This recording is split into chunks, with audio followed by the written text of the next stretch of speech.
Karena dia di sini ada sekian banyak makhluk dan Tuhan itu dan yang pencipta itu harusnya mengetahui semua makhluknya dong. Nggak tidur lagi ya kan? Dia harus punya kehendak, dia harus maha mendengar, maha melihat.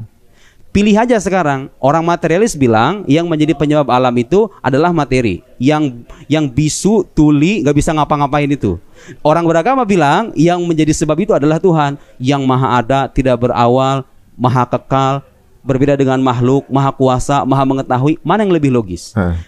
Kalau sekarang ada orang ateis mengatakan saya percaya adanya sebab tapi bukan Tuhan, kita selidiki itu. Bagaimana Anda memahami sebab itu? Bagaimana karakter sebab itu? Kalau dia katakan materi yang tuli, yang bisu, yang lemah itu mungkin masuk akal nggak?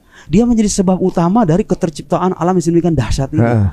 Kalau gitu loh. nggak punya kemampuan mengatur yang punya kemampuan ya, itu. Iya kan, iya kan. Berarti sebetulnya kalau kita mengatakan ada Tuhan yang maha kuasa, maha mengetahui, sebenarnya sangat logis gitu loh. Iya, udah di luar nalar manusia sebenarnya.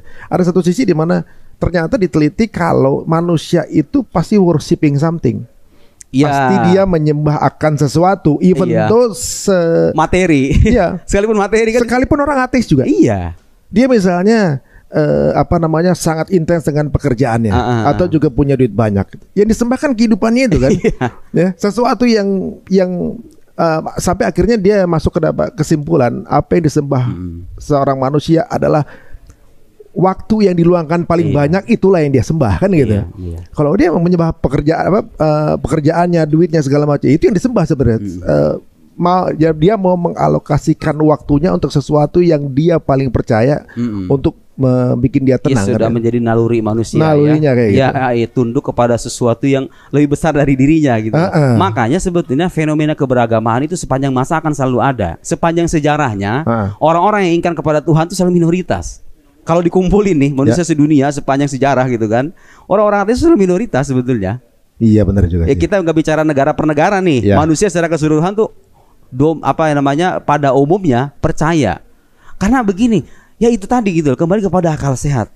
Jadi kalau saya boleh menggunakan istilah ini, sebetulnya ateisme itu penyakit nalar, penyakit ada yang nggak beres tuh dengan nalar seseorang ketika mengatakan gak ada penyebabnya alam itu. Ada gitu aja tiba-tiba. Lo Anda setiap hari pergi ke dokter, pergi ke sekolah, pergi ke sini mengamini lo adanya sebab akibat itu. Gak mungkin lah, wah sakit tiba-tiba, pasti ada sebabnya kan? Iya, orang sakit pasti gara-gara apa gitu kan? Iya. Kenapa sebabnya apa sih? Jadi pasti ada gitu kan? Ngelihat misalnya ini Anda pergi hiking ke gunung misalnya, nggak ada orang sama sekali. Ngelihat ada tanda pejalan kaki, itu otak kita langsung ngomong begini loh, ini pasti ada yang jalan sebelumnya di sini nih. Iya kan? Karena apa? Karena ada tanda, karena ada bekas, karena ada efek. Berarti kalau ada efek ada sebabnya dong. Nah alam ini kita katakan efek. Kenapa? Karena dia itu ada dari ketiadaan. Ya berarti ada sebabnya gitu loh. Ini satu penalaran yang sangat masuk akal seperti yang kita lihat gitu ya. Nah sekarang ketika masuk dalam konsep bahwa memang akhirnya semua ada yang menciptakan kecuali ya tadi zat Tuhan ini gitu kan. Yang menjadi pertanyaan berikutnya adalah, nah, Tuhan ini teman-teman lagi pada berasap semua ya kepalanya ya. Siapin pertanyaannya ya. Tuhan yang mana? Cuma pilihannya zat Tuhan itu ada. Cuma kan ada banyak opsi Tuhan nih di kehidupan kita nih. Ada yang paganisme